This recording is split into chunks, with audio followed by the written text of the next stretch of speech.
You recommended we listen to More of the Monkees, and I've listened to it for months. And I listened to it once yesterday. Welcome to Spin It.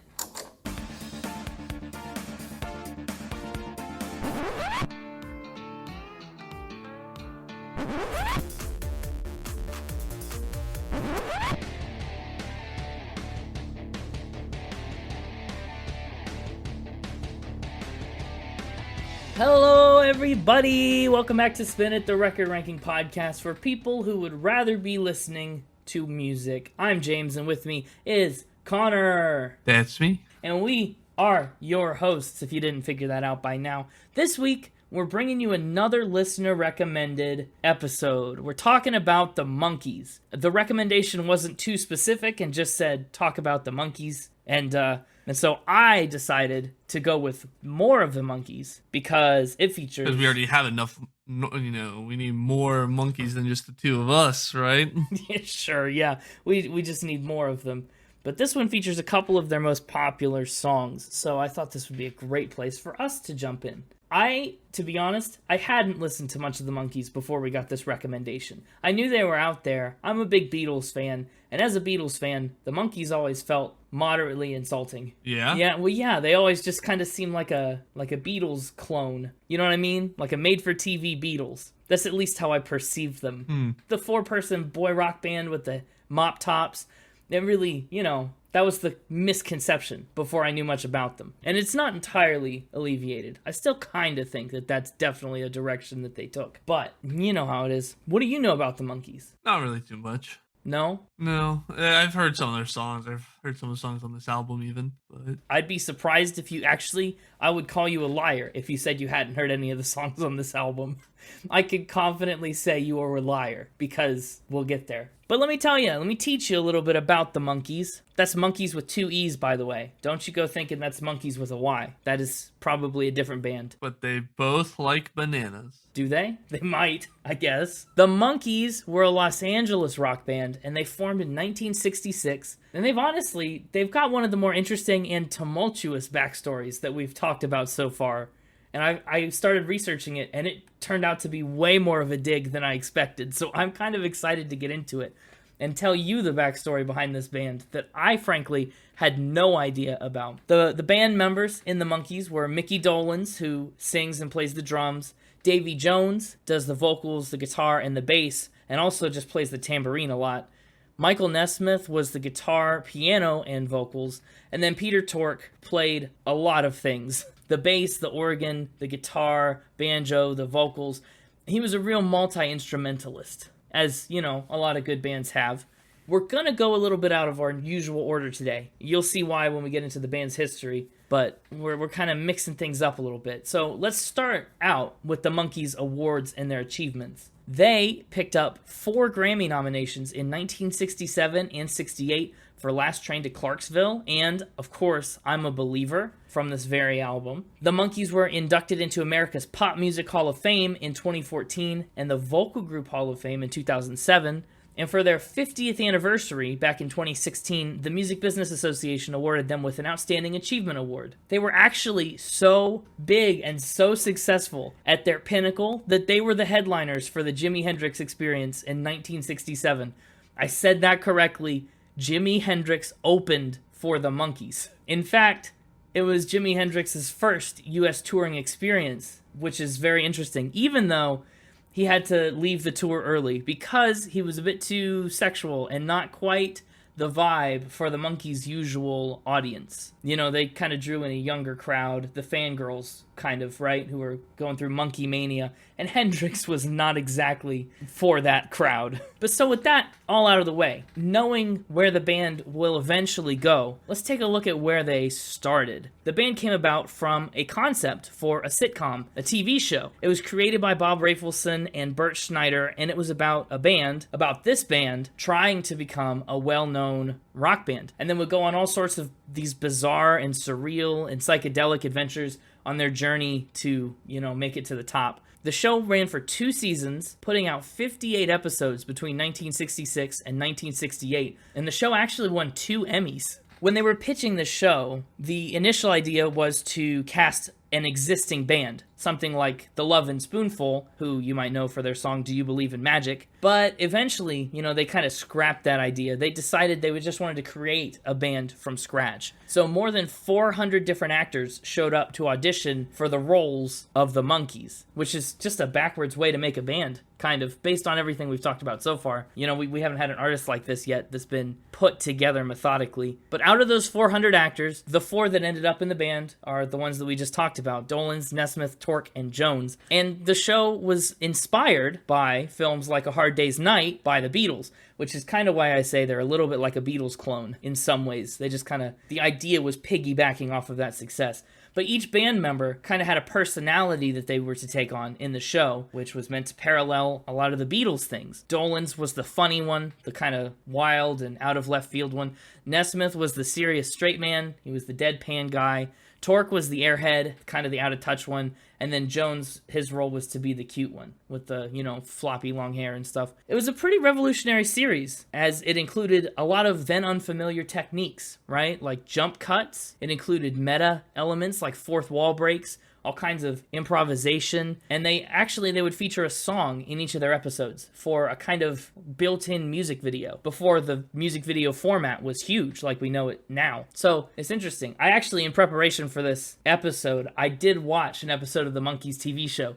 And it does have all that stuff. There's some fun little lighting effects that they do. There are weird characters that are like Martians, which are actually just people with like pantyhose over their heads. They did fourth wall breaks and weird stuff. It was just a time. I would recommend taking 20 minutes and watching an episode of the show because it was very interesting. And it inspired other TV sitcoms along the way, especially with these revolutionary techniques that they introduced, including some big ones like Miami 7 in the 90s and Nickelodeon's Big Time Rush in the late 2000s, which is a very similar concept. So the band gets put into this show. They're making music. Kind of. There were a lot of outside songwriting contributions from the Brill Building, right? You remember Tin Pan Alley, where everyone would go make pop songs back in the day? Yeah. Yeah. Did we talk about that on Barry Manilow? We talked about it. We've talked about it a couple times. I think Barry Manilow was our most recent. It might have come up in Michael Bublé too. I don't know. Anyway, you get the idea. It's the croony type of pop songs, the Tin Pan Alley, the Brill Building stuff. All these writers were looking to capitalize on this new British invasion style of rock music. So they're importing a lot of songs for the Monkees TV show. And beyond that, the Monkees didn't even play on a lot of their first records. They pretty much just came in to do vocals. And even then, they goofed off so much that they could barely even be at the same recording sessions with each other because they would start making each other laugh and goofing off and just getting off task.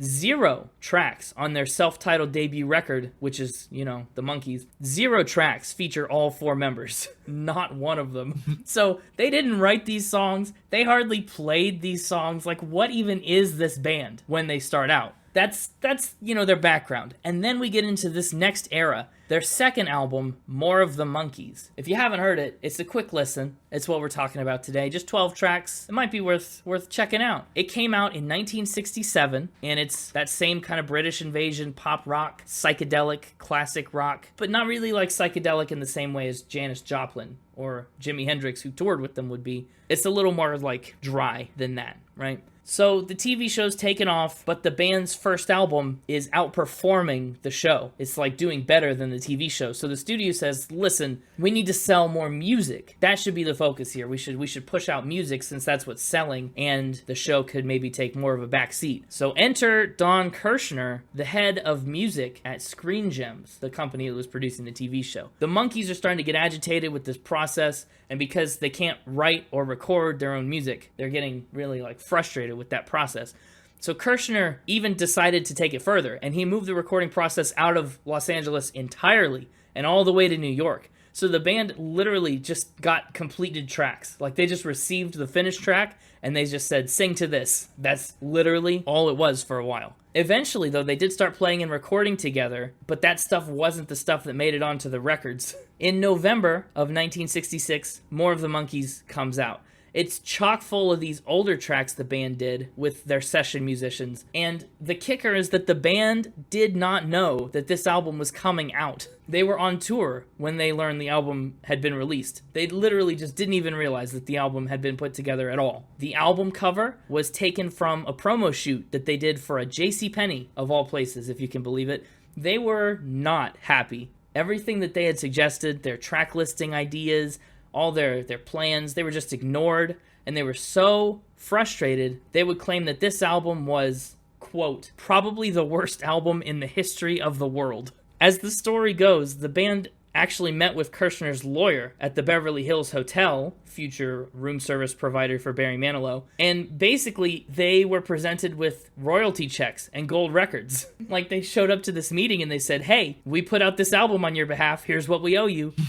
It's bizarre. So Michael Nesmith gets riled up. He's so mad that this album just existed without them that he straight up punches a hole in the wall and he yells to Kirschner, that could have been your face. So, you know, guy's just trying to do his job, you know? He was probably not expecting this kind of pushback. But basically, it's a critical point after a lot of years of mounting tension for the band. After this album came out, they were in fact able to negotiate their contracts so that they could record their own instruments, and they had a lot more creative control in the future. Kirschner was released, actually, after he broke a contract with Cole Gems, and he released More Monkees music without permission. Like, the contract said stop, and he was like, yeah, but what if I didn't? And he did it anyway. So that's wild. Drama aside, though, this album was huge for the Monkees. To date, it's proven to be their biggest success, supported, of course, by the tentpole hit I'm a Believer. More of the Monkees topped the Billboard 200 longer than any other Monkees album, holding the position for 18 weeks. Between this and their debut record, they topped the chart for 31 straight weeks, which is just wild. Like, that's more than half a year. It also topped the charts in Canada, Finland, Norway, and the UK, and it's been certified quintuple platinum in the United States for selling more than 5 million copies. It was actually very revolutionary, genre-wise, because it was the first album that was classified as pop rock that managed to be the best-selling album of the year in 1967. It broke that barrier. So suffice it to say, it's a different kind of album from a very different kind of band. And I think that makes it a very interesting one to talk about. And it makes the band a very interesting subject for Fact or Spin. That was my cue, wasn't it? It was. Yeah, it was.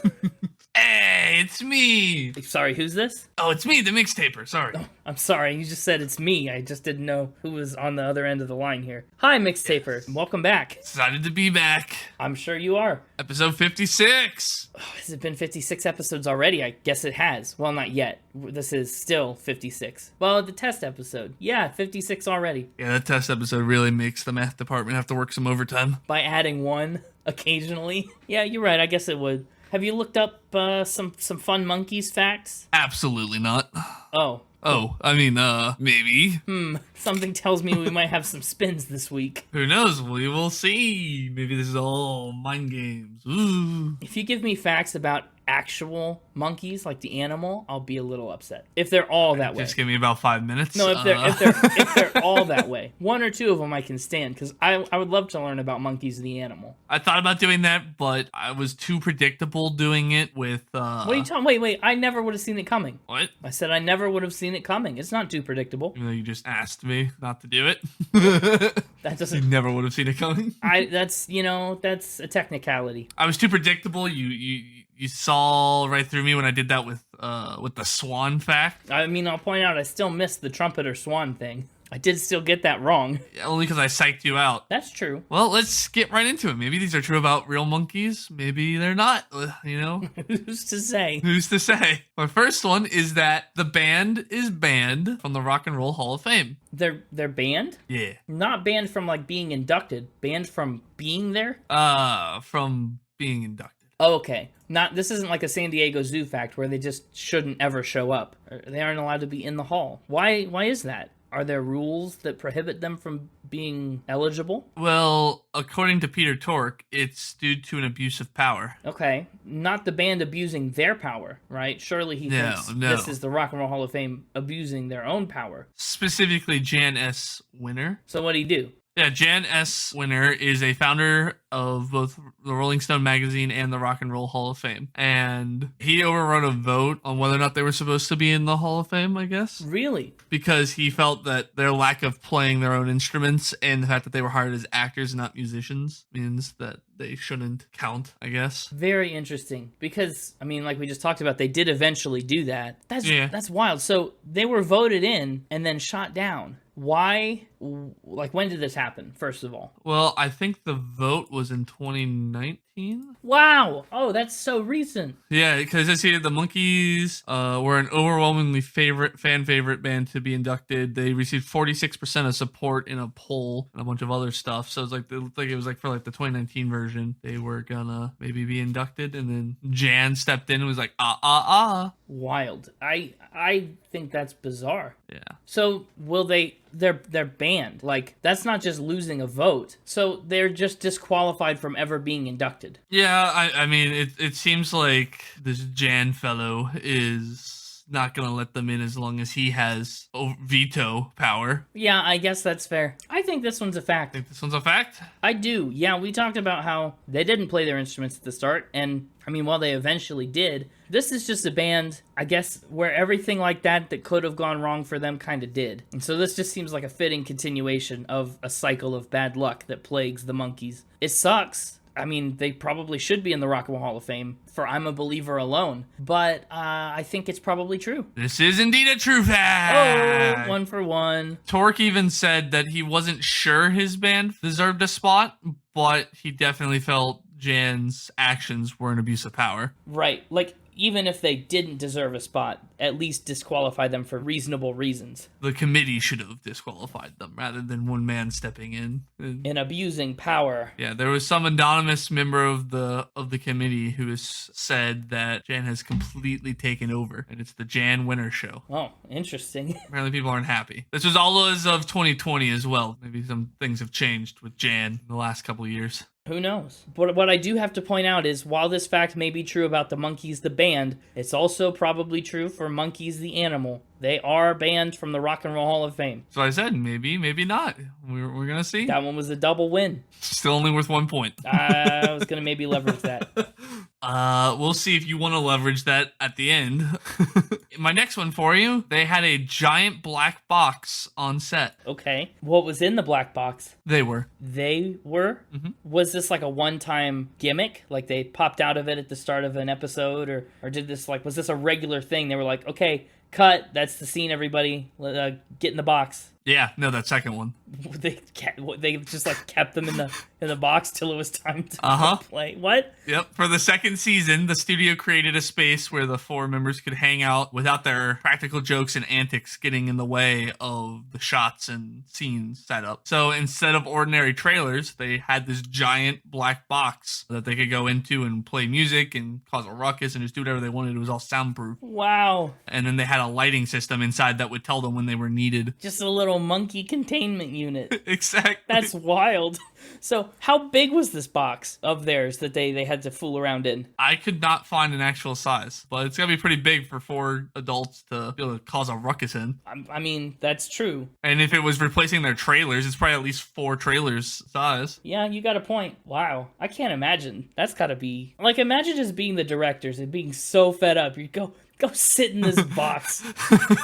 We filled this box with a bunch of toys. Go have fun. Right. Yeah, they really just did have to babysit them. How much time did they spend in the box? Like, I don't know what the course of filming an episode... That's where they would go in between shots and scenes, you know? Yeah, well, I don't know what the course of filming an episode would look like, but, like, you know, maybe they'd spend, hours, days in there? Like, days. Is it a situation where anytime they weren't on camera, they were in the box? Or did they, like, have any freedom to roam around generally? I get the impression that the majority of their time not on camera was in the box. Wow.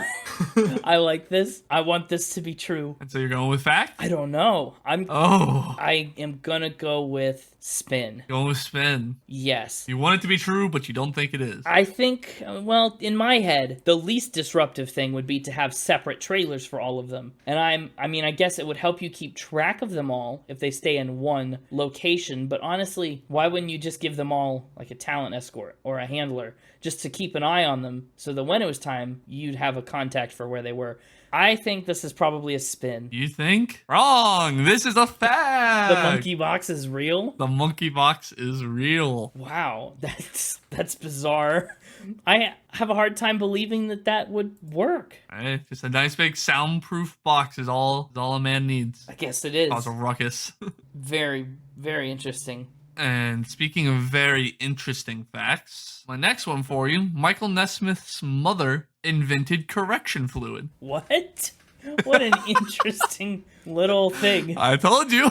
What a tidbit. His mother invented whiteout. Yeah. I don't quite know what to ask. I mean, how'd she come up with this? Was she like a chemist that figured out a way to make liquid paper? Did she do a lot of writing in ink and make a lot of mistakes and try to cover her tracks? This was back in 1956. Okay. And she was working as a typist, and she wanted a way to correct mistakes. That would be, necessity is the mother of invention. So how'd she do it? She says, I want to correct my mistakes. Seems like a good way to do it would be to color over my mistakes.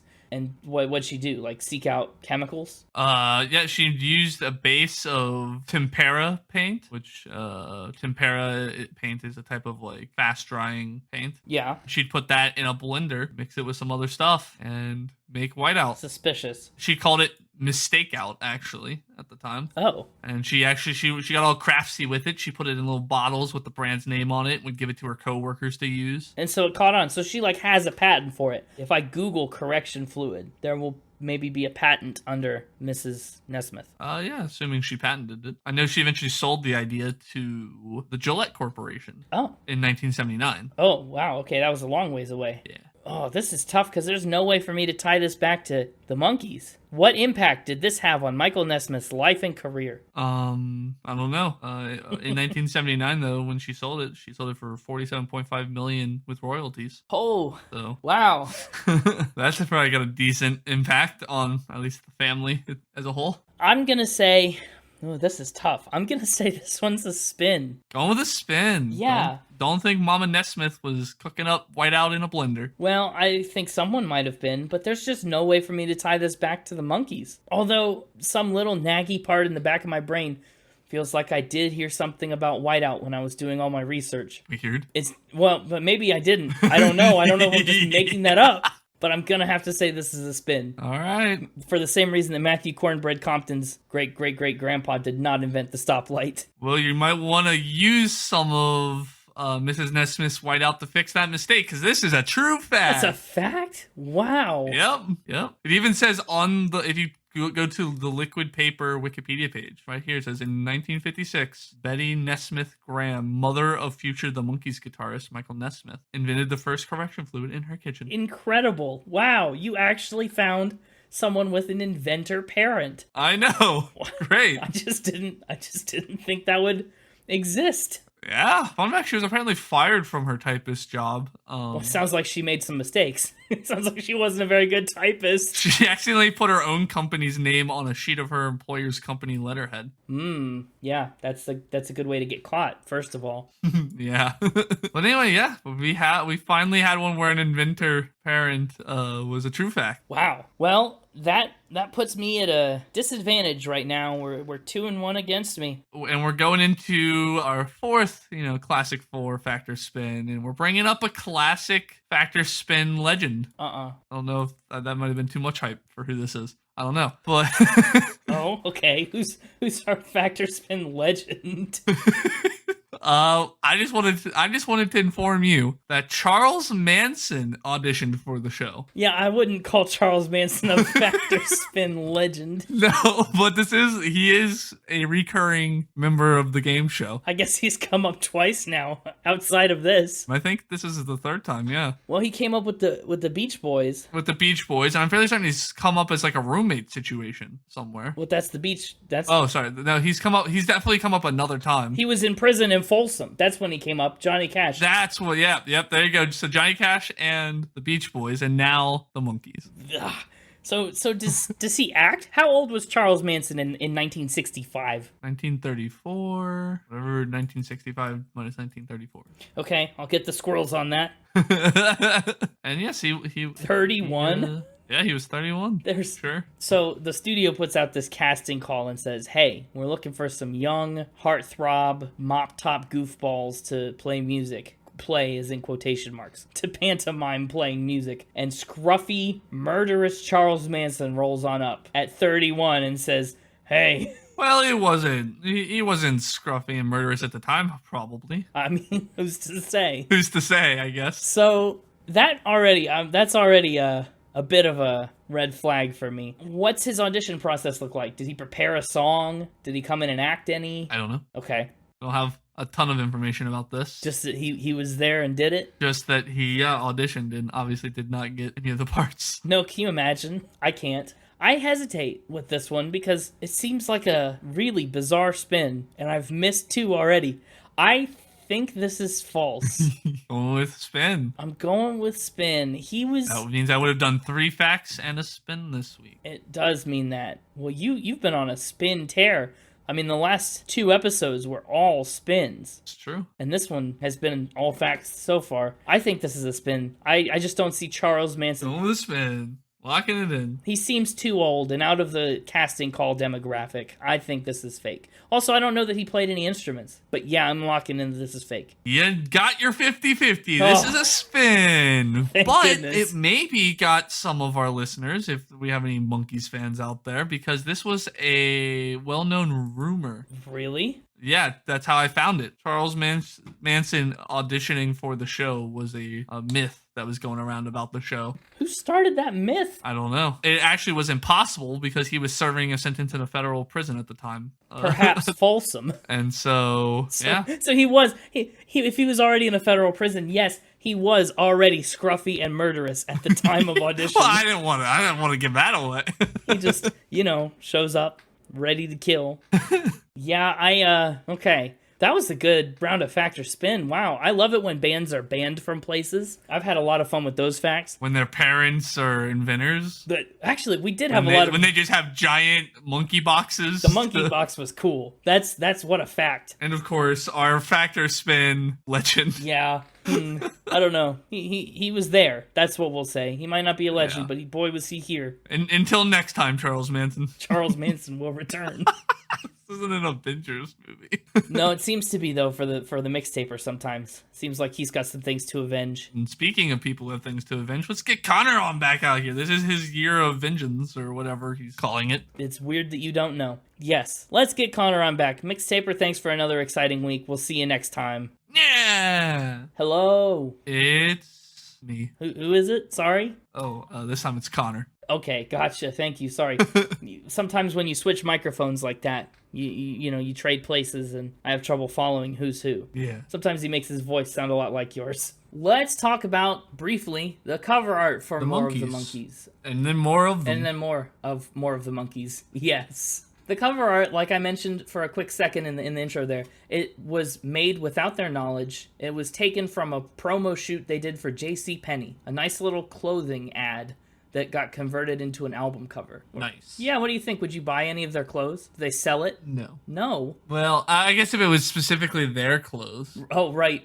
It increases in value. Yeah. I'd buy his belt. His belt? Look at Michael Nesmith's belt. Is that not a great... Which one's Michael Nesmith? He's on the left. The giant belt there. On the left. That's a cool belt. What about the shoes? On the right. Is that a trick question? I don't know. Is it? Are you looking at the album cover? I don't know, am I? It sounds to me like you're not. Hang on, wait a second. Oh, wait, sorry. Wrong image. Yeah.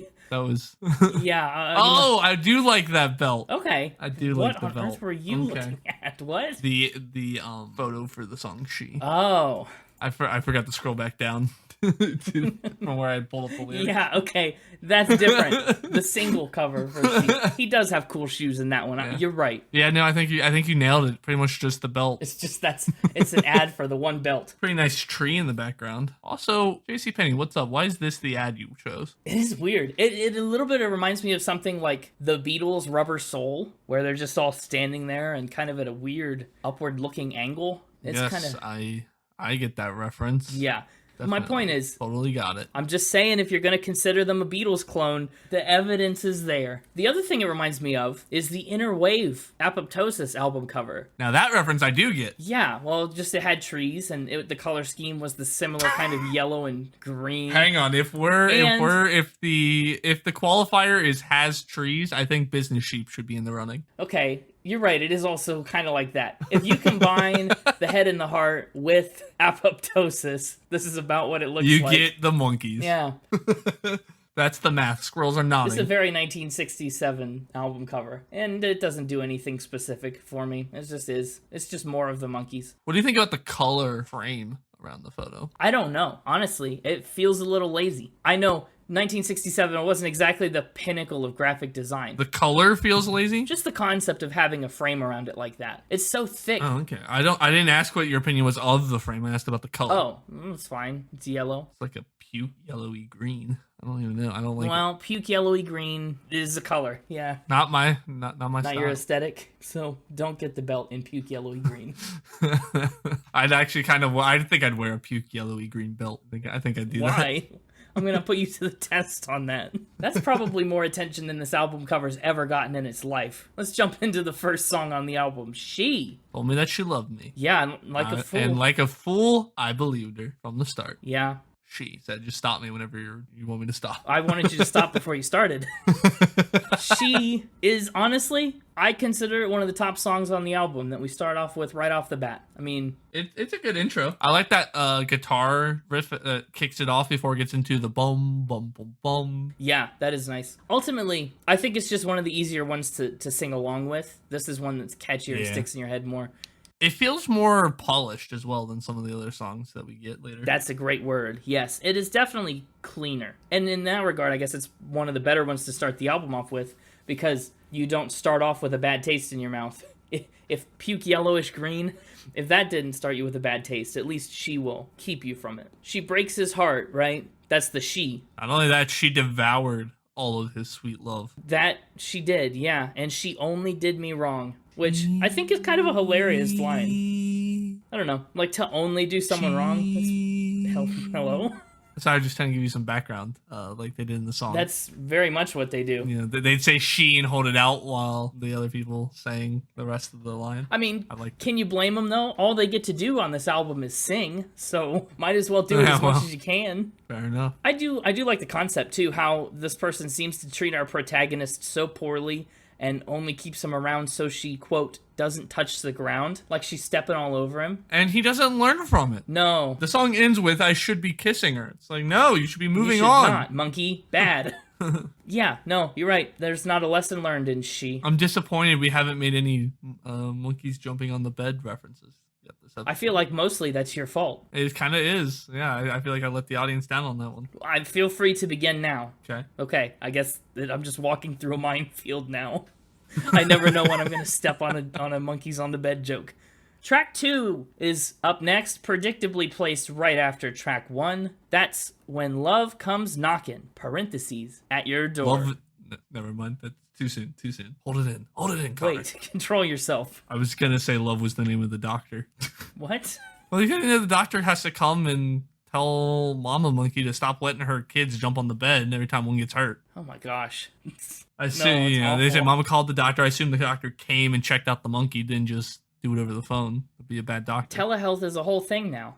It actually probably wasn't very established back when that song started existing. The whole idea of this song is that when love comes knocking at your door, simply open up, let him in. Maybe it's she, ready to kiss you. You shouldn't kiss. That's the whole point of the last song. Well, no, that's what we think the whole point of the last song should be. Honestly, When Love Comes Knocking at Your Door is kind of a predictable lyrical song. It's a little basic, right? Yeah. We know every sentiment that's coming, but it's spiced up a little bit, a little tiny bit, with this, like, disjointed imagery of a magic carpet ride, and rainbows, and breaking free of chains, and that also feels pretty intense, right?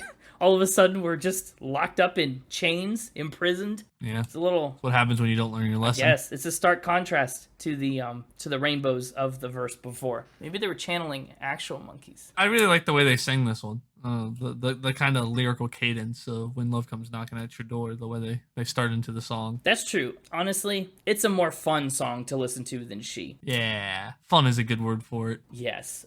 Fun, yet predictable and a little basic. But I love the ringing sound on that guitar, which again, it feels weird to praise the instruments that they didn't do. But it's there, and it sounds nice. It's a short little song, too. At only 1 minute and 48 seconds, it's one of the shortest proper songs that we've talked about so far. Yeah. I don't have anything else on it. Yeah, I think that's it for me, too. Yeah, it's a short song, short and sweet, keeping it straight to the point. The next song, though, is one of the Monkees' bigger and more popular songs. That's Mary, Mary. Christmas, Christmas. No, yeah, that's not... That's a different Mary. Mary, like the name. Is Mary short for something? Oh, no. I just don't know. That was a loaded question to ask me. Oh, of course, it's short for Maria, which isn't actually that long. It's like 1 letter longer. No. And the same number of syllables? Yeah, what's the point? It's not the same number of syllables. Oh, no, it's 3. You're right. I guess it does shorten it a little bit. No, to your point, yeah, it is a little shorter. Yeah, a little shorter. Maria. I was trying to come up with a really ridiculous name for it to be short for, and then you went and ruined it by looking it up. Sorry. Mary, Mary actually was written by Michael Nesmith, but the first recorded version belongs to the Paul Butterfield Blues Band, who put out their own version in 1966. They had their own Merry, Merry Christmas, Christmas. Right. Unlike Tom York's Goldfish, Goldfish. What do you think of Mary, Mary? I like Mary, Mary. Honestly, it was a grower. I didn't love it at first. It felt a little bit drony and annoying, but it did get better over the course of the month that I listened to it. And Interesting. yeah, I think that was the case for a lot of people because, like I said, it was one of their bigger hits. They used this song a whopping 5 times in the first season of their show alone. So it's safe to say that a lot of people pretty much were in on it. Didn't have a very high songwriting budget for that first season, huh? I guess not. Actually, the episode of the Monkees that I watched was one where the record producer had like purchased a tape recorder or like rented one. And when he rented it, it had a tape in it already. But the song that was on that cassette tape that he accidentally rented was Mary, Mary. And he heard it and he was like, I gotta find this band. And then he, went on this whole quest to get in touch with the band, who subsequently was on a quest to get in touch with him. And then at the end of the day, he decided he didn't want the band after all and hired his secretary instead. Dang. Yeah, I told you the Monkees just have no luck. It's always like that. It's always something for them. That's why they got 50 episodes into the show. Can you imagine, if like a couple episodes in, it just ended? Like they just succeeded? It's true. For this one, it was the instruments really that I really liked. The lyrics were alright. The lyrics are a little bit of a red flag, honestly. It's a Yeah. little bit of like a begging love song. He goes, oh, this I'd vow ya, I'd rather die than live without ya. But the problem is, that's not reciprocated. Mary's like leaving, and it doesn't sound like she's coming back. He's like persistent to a concerning degree. Like it doesn't matter where you go, I'll follow you till I win your love back. Like he actively admits, like, I know you don't love me, but I'm coming with you. I'd rather die. Like, settle down. I mean, in the bridge, he literally says, I've done more now than a clear-thinking man would do. So, like, we already know he's not thinking clearly. He knows he's not thinking clearly. Yikes. Yeah. Also, they're rhyming. I mean, come on. Verse 1, rhyming 2 with 2 and ya with ya. Okay, but again, though, the rhyme comes with vow and without. I can't say anything for 2 and 2. It's ya and ya. Ya and ya. Okay. That ya rhyme. Of course. I would put Mary, Mary in my top 3 for this album. Really? I think I would. Too bad you don't get a top 3. Too bad I don't. Yeah, sorry that statement meant nothing. Up next, though, is track number 4, Hold On Girl. And that one almost feels like a follow-up to me, Hey, that last dude was a jerk, so hold on, girl, till I get there, and then the sun will shine again and we'll make things right. Or is it just him becoming a little less creepy with his bleeding? Being like, hold on, don't leave, the sun will shine. Well, because it's not about don't leave. I mean, it's be a little bit stronger, wait a little bit longer. I'm coming to help you. Wait a little bit longer before leaving me. Okay. I know you feel as though your world is at an end. That's a pretty... Because I'm your world. Yeah, is that it? It's still a little creepy from that angle. It does sound like, though, this gentleman is actually successful in getting the girl, based on now that we're together, things are going to get better. It sounds like he's succeeded where creepy Mary Mary guy has failed. It's a pretty good change, honestly, lyrically, to be, coming off of these 3 songs that are all kind of a little sad, right? Oh, she only did me wrong and she walked all over me. And then when love comes knocking at your door, it's just like, dang, sorry you don't love anybody yet. And then Mary Mary is, she left me and I'd rather be dead.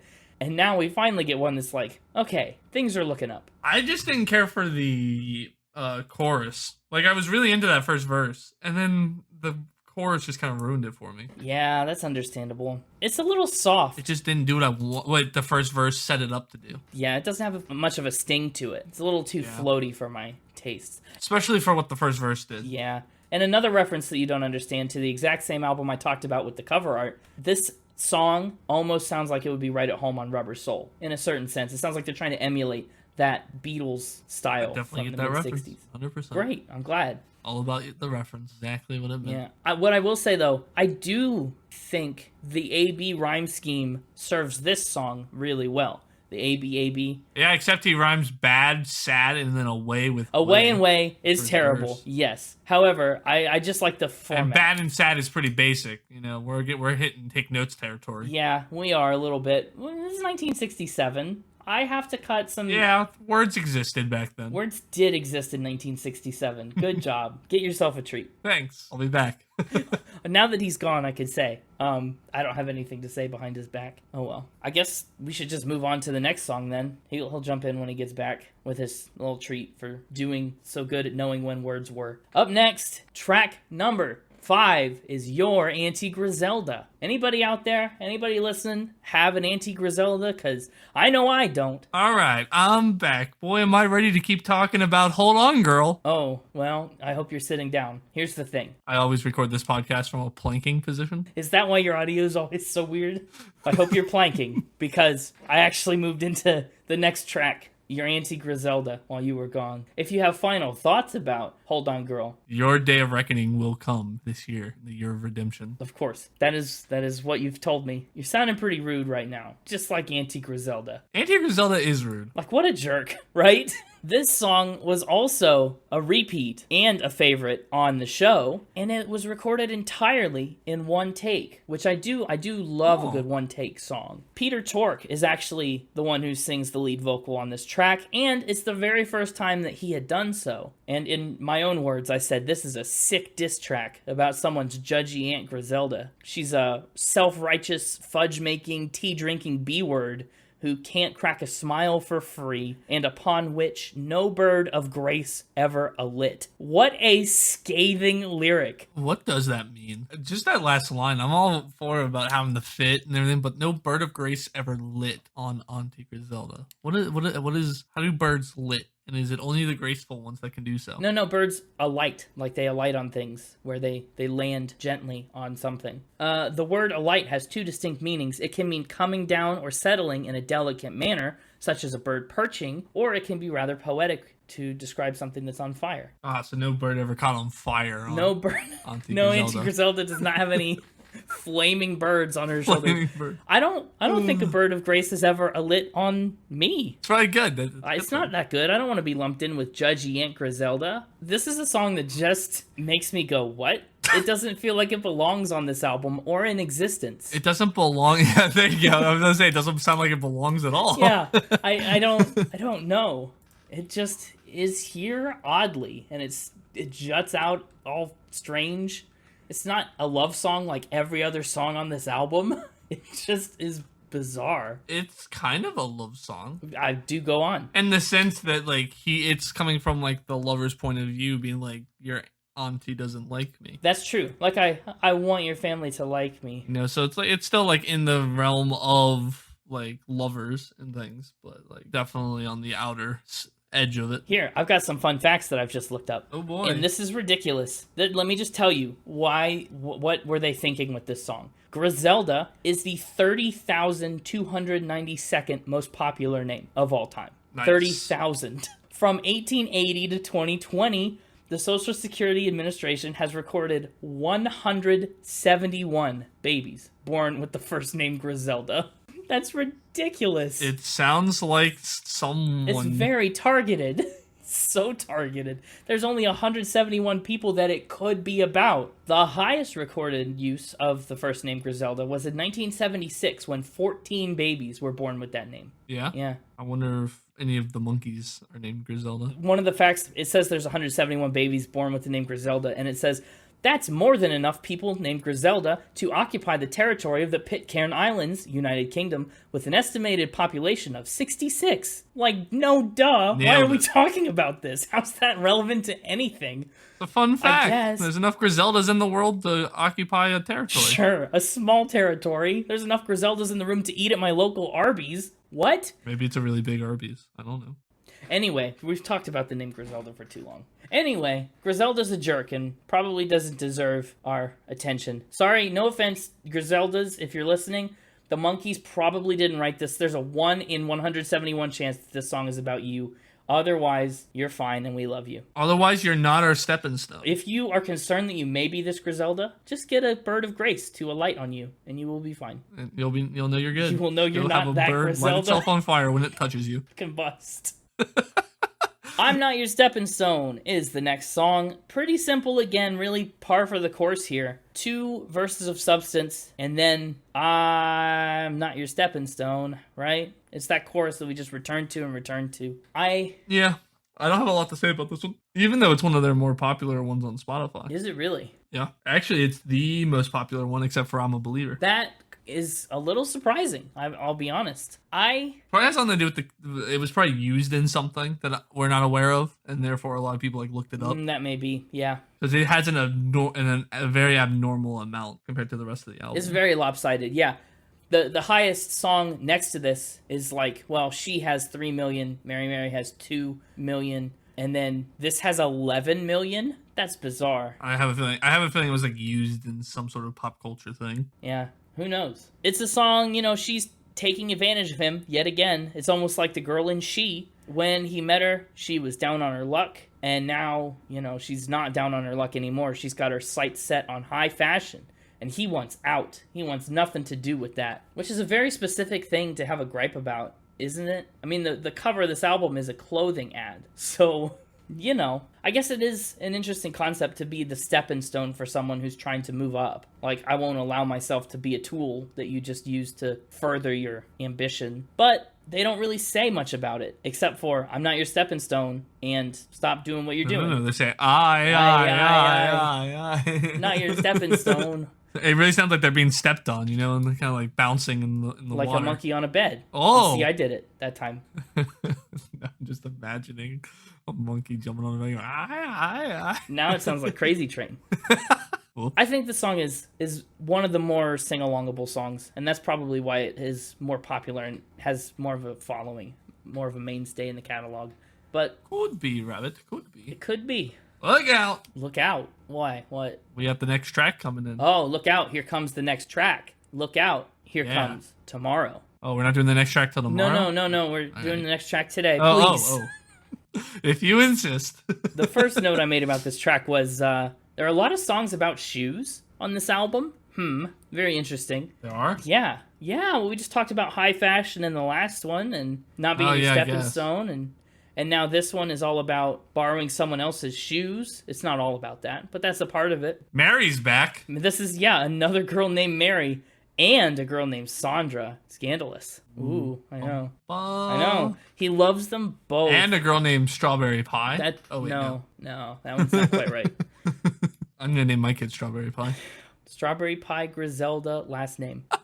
It sounds nice. Yeah. Quaint. Thanks for picking my child's middle name. You're welcome. Anytime. Anyway, the point of the song is that he loves both. And tomorrow is the day he'll have to make a decision. For some reason, he hasn't already made that decision, and he's leading them both on. Sandra, or do you go with the Strawberry Pie? I would go, honestly. No offense, Sandra. I'm taking the pie. I mean, how often do you come across a good Strawberry Pie? It's rare now that McDonald's doesn't have one. Yeah. Not a sponsor. Could be. Ba-da-ba-ba-ba. We're spinning it. They would never. We're already going to get sued for that. It's such a weird song, Yeah. Why have you put yourself in this position? Why have you led these women on like this? Because he's not their stepping stone, all No, right? but that's him leaving. That's him doing not this. If anything, he's sheeing both of these girls, where he's just following them wherever they go, and he can't make up his mind about them. Yeah. So He doesn't know which one to stalk. Does he keep stalking Mary? does he change to Sandra? Does he just give up and go home, eat some strawberry pie? That's what I do. Why do I we? want some strawberry pie now. I'll be back. No, we just had a treat. Why do we start the chorus off with "I see all kinds of sorrow"? Like, I guess, I don't know. Don't you see all kinds of happiness with the one that you are choosing? If you're regretting not picking one of them that much, you probably shouldn't take either of them. But what do I know? And, we go through this little bit in the, I guess you could kind of call it a bridge, where he tries out both of them, right? Tries them on for size. He says, "Mary, I love you. Sandra, I love you." And then we end the song with a very ambiguous, "Darling, I love you." So we never actually even get the satisfaction of knowing who he picks. It's a little sad if you ask me. I think it was the strawberry pie. Maybe, yeah. Strawberry pie. I love you, darling. Yeah, I think you're right. Yeah. I think it's pretty obvious what the right choice was. Yeah, well, congratulations, Monkees. You made the right choice. Thank you. Oh. You made the right choice, too, in choosing what choice the Monkees should have made. Strawberry pie is the kind of girl that I could love. So she is. The kind of girl I could love is another song that just is a little bit off the mark for me. He describes this kind of girl that he could love, and to be quite honest, he's just not very specific. I get that you're maybe shooting for that mass appeal. Like, you don't want to say, "Oh, I could only love a blonde girl," and then alienate, like, all the brunettes that are listening to your music or whatever. But, like, the characteristics of this girl that he could love, okay? Let's go through the characteristics that this song lists, okay? Okay. She looks good. She has eyes. Sweetest pair of eyes. Well, that's true. The sweetest pair of eyes. She can kiss. And she does something to his soul. That's it. Those are the qualifiers to be the kind of girl he could love. And I'm telling you, all of those qualifiers, strawberry pie. Strawberries are sweet. No, but eyes. The strawberry pie does not have... The little seeds in the strawberry look kind of like eyes. You can't spell pie without eye. I don't know. I think the brushstroke on this song is a little too wide. I would love it if they reined it in a little more and just, like, said something of substance. I like smart girls, or, give us something. Something, yeah. No, but eyes, kiss, good looking. Up next is another really unconventional song on this album, because it's less of a song and more of, like, spoken verse set to music. Ugh. This one's kind of almost a ballad, if a ballad was spoken. Yeah, almost a ballad, but just enough not to ruin it. Ruin it? Wow. Yeah, I didn't sign up for slam poetry. This does not slam. Don't worry. That's the last thing this song does. You're right. I can't even pull that off. Dang. Sick burn. How bad Sick it is. burn. Not as sick as saying a bird won't burn when it touches you. Right. Well, there are still birds, though, in this song. We bring the birds back. They're singing everywhere, except on Auntie Griselda's shoulder. And, this song is so descriptive. Unlike the other song that had virtually no descriptors of the kind of girl he could love, this song really goes out of its way to mirror the beauty of falling in love with natural imagery, like the wind and rainbows again. The last song was probably so vague because he got so specific on the one before that, really singling out the Marys and the Sandras. Sandras. So they had to widen the scope back out to include everybody else. You didn't feel left out. All the Griseldas didn't feel slighted. All 147 of them or whatever. Yeah. This song also tries to take a very weird scope, too. I mean, it's descriptive and specific, sure, but in snow or in sand, whether roses are blooming or snowmen stand by, time will stop. Like, that kind of, to me, it does a little bit of a job of paralleling in sickness and in health and the idea of, like, good times and bad. But snowmen? You wanna, like, this is a sweet song and you're talking about standing around a bunch of snowmen? I don't know. It just didn't really fit the vibe. Well, it's just trying to compare summer to winter, When the snowmen bloom like rose, yeah. Just being like, well, it says in snow or in sand. Yeah. And so, like, tropical, that's kind of got your summer beach vibe versus your winter. And then same thing with roses and snowmen. It's true. Snowmen was a strikingly unnatural image in this song of nature. And they both kind of work with the next line of time will stop for you and I, because, roses eventually wither, snowmen eventually melt. but not for us. That's true. They'll be stuck amongst the snowmen forever. Yeah. Well, that became nightmare fuel very fast. It did. I do think they redeem it with that last verse a little bit. That, maybe if I'm not expressing it clearly, you'll still be able to feel the emotions I'm expressing because it comes from my heart. That's nice. But the rest of the song, on a scale of take it or leave it, it's a little bit more on the leave it side. I'm interested to know what you think about Sometime in the Morning. I bet you are. I think lyrically, Sometime in the Morning is one of this album's stronger moments. I agree. Yeah. It's a third person describing what someone might experience when they spend time with this lover of theirs. And to me, it kind of felt like an ex giving that advice to a current partner. Like, hey, this is how I experienced this. This is how this person made me feel. And sometime in the morning, you might feel the same way. Mm-hmm. It reminded me a little bit, I'll be honest, of that episode of How I Met Your Mother where Barney starts dating Robin and Ted gives him the class on how to deal with her. He's like, sometime in the morning, she may wake up mad and you'll do this and that. It's kind of the same idea. Pretty good. I just like this one a lot. One, like I said, the lyrics, I think one of the best. But I really like the vocal melody as well, the way in which they choose to sing it. And it does what I wanted. I think it was it Mary Mary, or which song? Hold On Girl? I forget which song it was that I was disappointed that it didn't build the way I wanted. That was it to. Hold On Girl, I think. Yeah, Hold On Girl. This one, it does. It builds you up through that beginning verse, and then when they hit the Your Love Has Shown Me Things, it does. It picks up the tempo and kind of swells there momentarily, just like I wanted it to. And I was like, finally, you did it right. You got him. Yeah. Yeah, this is a stronger song, and maybe wouldn't it be close to my top 3 if I had a top 3. If you had one, but you don't. You do, though, so... I sure do. Wink.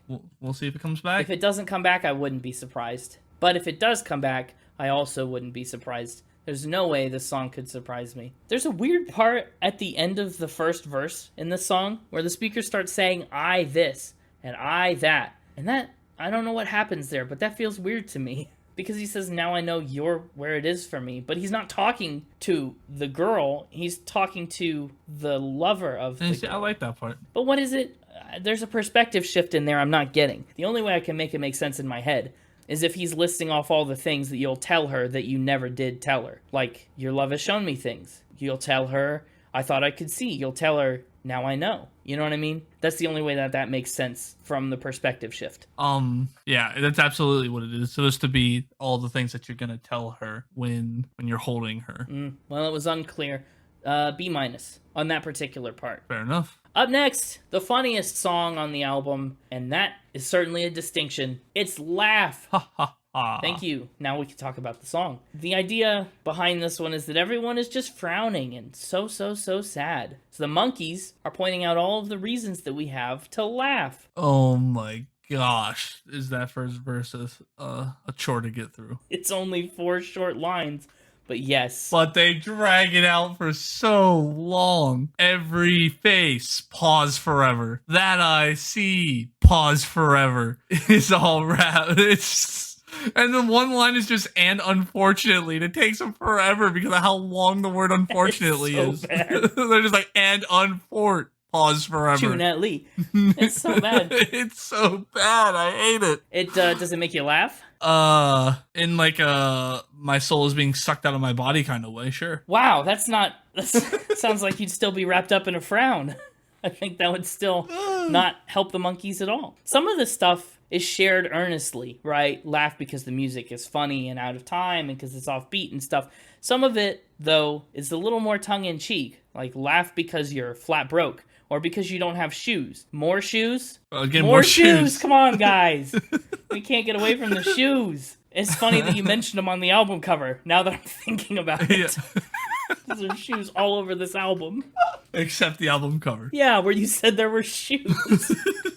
I knew. Mm-hmm, yeah. I love that they have to tell you what shoes are for. Yeah, just in case you've never seen one before. Yeah, in case the concept of not being able to find your shoes wasn't clear enough, they had to really spell it out for you that you needed to find them to cover your feet. If your feet are uncovered, pretty funny. Pretty funny stuff, especially if you got funny feet. Yeah. Did this song actually make you laugh? Because I've kind of got questions for you if that's the case. Because it's not really a funny song. No, it's not. There's not many songs, I think, that are like not meant to be like comedic songs that make you laugh. It's true. And laugh is not one of them, unless it makes you laugh in a soul being sucked out of your body kind of way. Yeah, dang, soul-sucking laughs. Dang.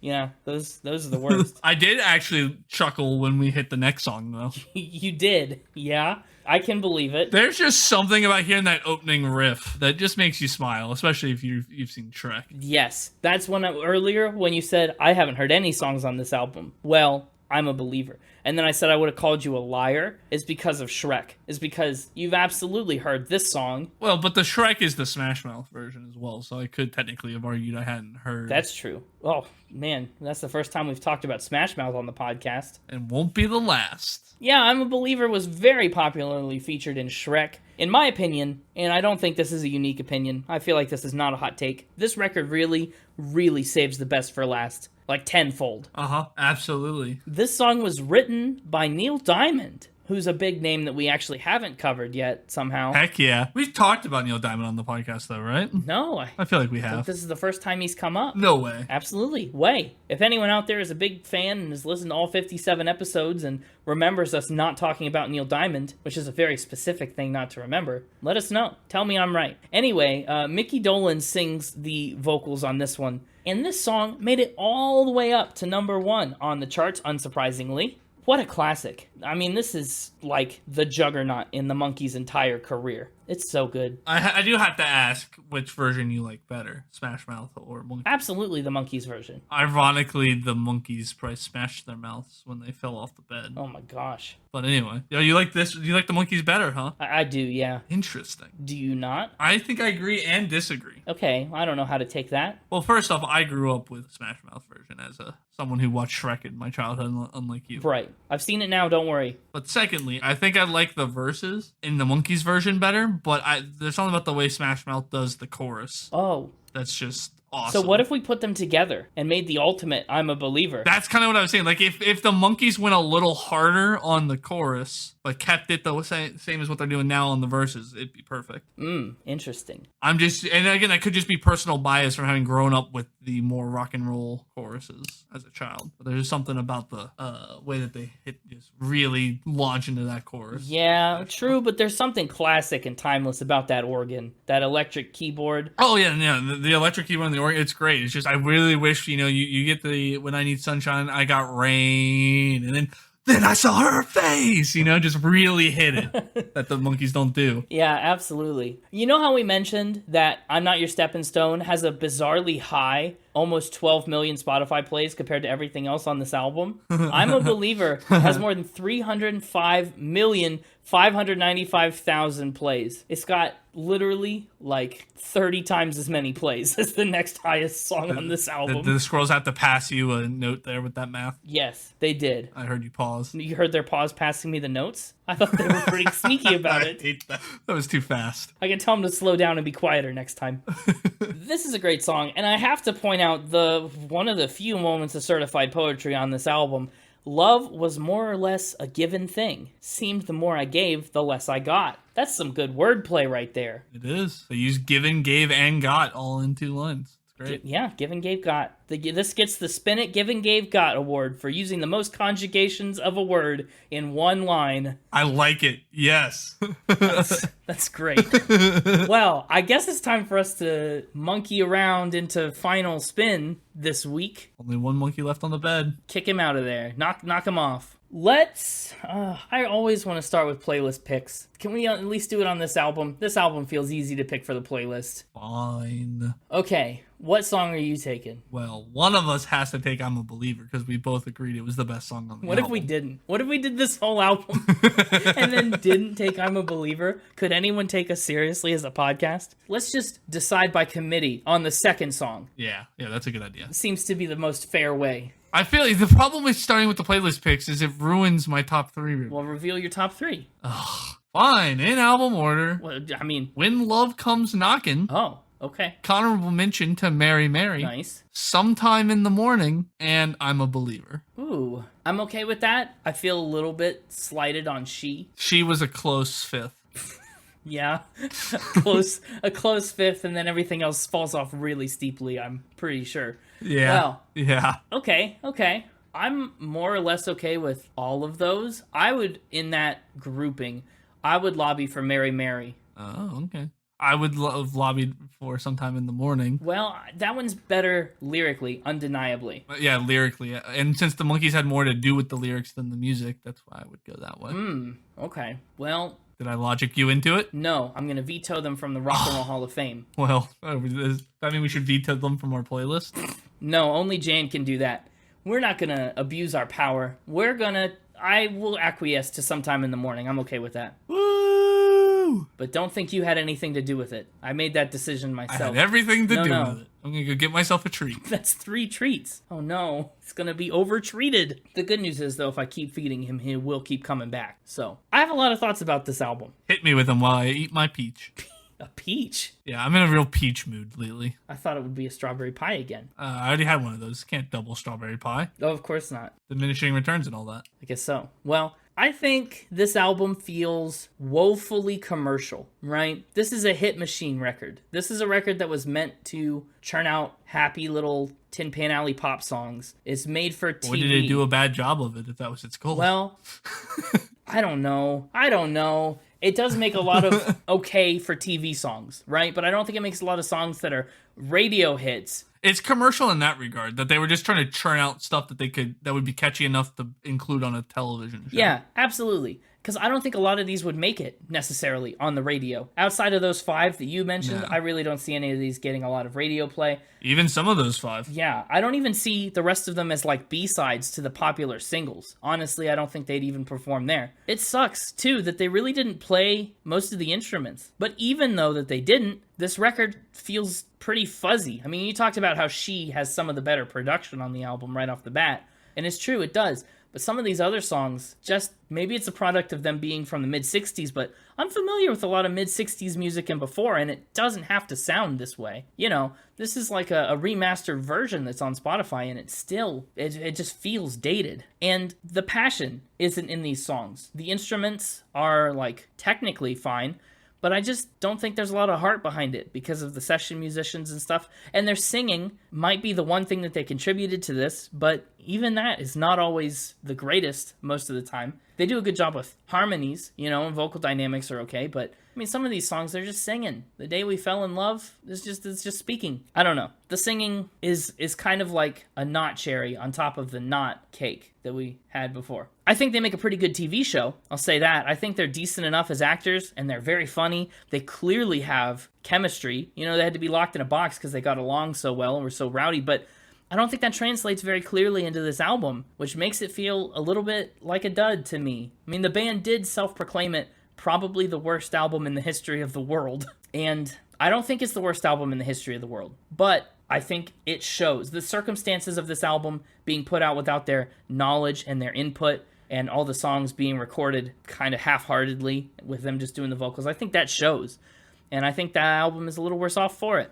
So with that in mind, and also keeping in mind that this in no way reflects my love for I'm a Believer, which is a fantastic song, I am giving this album a 74 for music. A lot of these songs are just going to leave you immediately. You're going to listen to them and you're going to forget them if it's your first time through. Some will stick, right? But most won't. Lyrically, I'm going to give it a 70. A lot of, you know, sad bad style rhymes. A lot of know ya and would ya. The ya rhymes in Mary Mary, right? 2 and 2. There's just a couple moments. A lot of moments. Honestly, the lyrics are worse more than they're better. And instruments and production, I'm giving a 78. That's mostly just because the instruments are pretty good. Like, they sound like they're playing well. The technical skill is there. But again, just sad that the Monkees didn't play them and the passion is a little lacking. And the overall vibe, it's a toughie. I'm giving the overall vibe a 76. This album is okay on a consistency front, but it's just not an album that I'm going to come back to very much. I'll come back to the singles a lot. That top 5, sure, add them to the rotation constantly. But the rest of them just drop off hard. So that gives the album an overall score of, drumroll please. Thank you, 73.6, which puts it... No, that's on par for what I expected. That's what you expected? Okay. That puts it on the spreadsheet, ranks it at number 512. And again... How close is that to the bottom? It's decently close to the bottom, The bottom right now is 556. You're saying that our listeners have pretty bad taste for recommending this one. They didn't recommend, like I said at the beginning, they did not specifically recommend this album. They just said talk about the Monkees. Oh, so you just said, oh, they want to do the Monkees, so I'm going to pick an awful one. I picked the album with I'm a Believer. I picked the album with the biggest Monkee song of all time on it. And I was honestly a little surprised how little the rest of the album pulled that weight. I mean, I'm a Believer. So you're saying you screwed up. I'm a Believer sticks out like a 30 times sore thumb on this record, but a good sore thumb. That's a good reason. I don't know. Fair enough. Yeah. And again, I like the TV show. That was very funny. I could get into the Monkees as a concept, and I am pretty much convinced that they're not an exact clone of the Beatles. You know, they were clearly very heavily inspired by the Beatles, but I'll concede that they're not a Beatles clone. All right. For me, I said a lot of what I already had to say. My favorite part about the album as a whole typically was the instruments, which you informed me they had nothing really to do with. Not much. I'm a Believer. Great song. I gave my top 3 in honorable mention. Well, I think I'm going to have to give this one a 3 Whoa. out of 10. Okay, wow. Yeah. That's a low one for you. It maybe would go down there with Radiohead at a 2. I resent that. If it wasn't for I'm a Believer. I'm a Believer pulls it up. A whole point, honestly. It should. Honestly, it's that one and Sometime in the Morning. Yeah. Both really do a lot for this album score. As for a unit, I think this one's going to get 3 soul-sucking laughs out of 10. That's sad.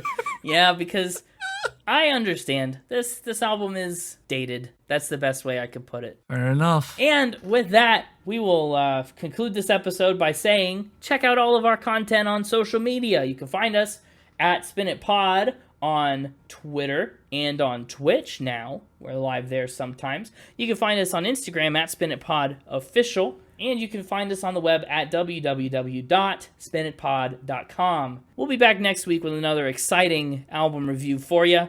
And until then, I believe you already know what to do. Keep jumping on bed. No. No. Keep... What is it we do again? Spinning. We do spinning. Yes. Keep spinning!